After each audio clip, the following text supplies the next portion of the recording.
HarperCollins and HarperAudio present The Other Side of Mrs. Wood, a novel by Lucy Barker. Performed by Tracy-Ann Oberman. Nothing is so firmly believed as what is least known. Michel Equem de Montaigne.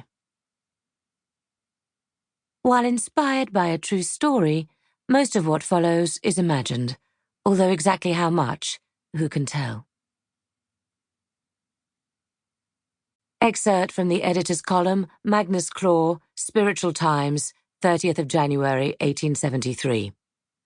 Let us begin by addressing society's recent affliction, the disgrace of Mrs. Trimble. Of all those mediums who have been exposed as charlatans, this has been, for those who knew and loved her, perhaps the most painful to reconcile. We have believed in the power and abilities of Mrs. Trimble for many, many years. We have been enchanted at her table and succoured by her readings. To determine that this woman we perceive to be wholly of truth and honesty has been hoodwinking us all the time is almost unbearable. Her ruin is one I certainly never anticipated, but fully support after such disgusting revelations. I can only hope that Mrs. Trimble is the last cherished medium proven to be false, although I fear that this shall not be the case. Thank goodness for those mediums who continue to evidence their gift for the greater good, the unblemished Mrs. Wood remaining their standard-bearer for excellence, integrity, and truth in her unparalleled work with the spirits. How fortunate we are to enjoy her glorious gift each month at her grand séances. Those of us who are lucky enough to be offered a seat, that is. Long may you reign, dear lady. Chapter 1. February 1873, 27 Chepstow Villas, Notting Hill. Mrs. Wood's séances took place in the dark, just as all interesting things should.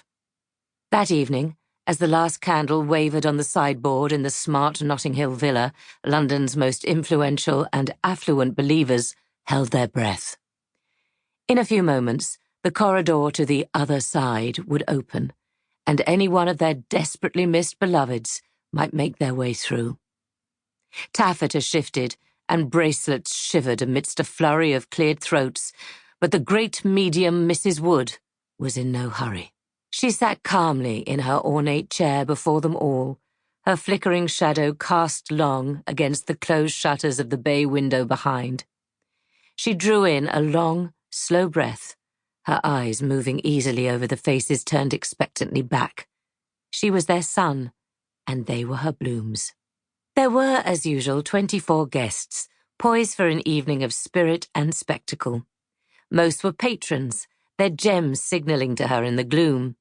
But here and there were the unfamiliar faces of those grieving souls who had applied to enter the monthly ballot for one of only 8 seats available to the masses at each of her monthly grand séances.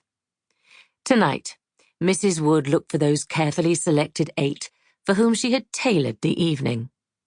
In the front row, she noted a pocket-eyed woman clutching a carte de visite. Beside her sat a man of clearly moderate means, a careless nature betrayed by his unappealingly splayed knees. Behind them she took in the mother and daughter in twee-matching dresses, and another man a little further along the row, whose jacket was coming unstitched along the left lapel. A well-padded woman sat in the back row, fanning herself with a ringless left hand, and there, in the far corner, a young couple. Ah, there they were. So easy to spot in the end. The only 2 people in the entire room not staring back at her. Instead, they sat pressed together, staring silently into their laps, their sadness so captivating that for a moment she was snared, unable to look away. But then the faintest of coughs by her ear returned her to the room, and, drawing in a long breath, she released one last enigmatic smile. "The candle, Mr. Larson," she said, and her candle snuffer extraordinaire leapt from his seat at the end of the front row, docking the final flame, and plunging the room into a darkness as absolute as death. Mrs. Wood inhaled the collective frisson, Sample complete. Ready to continue?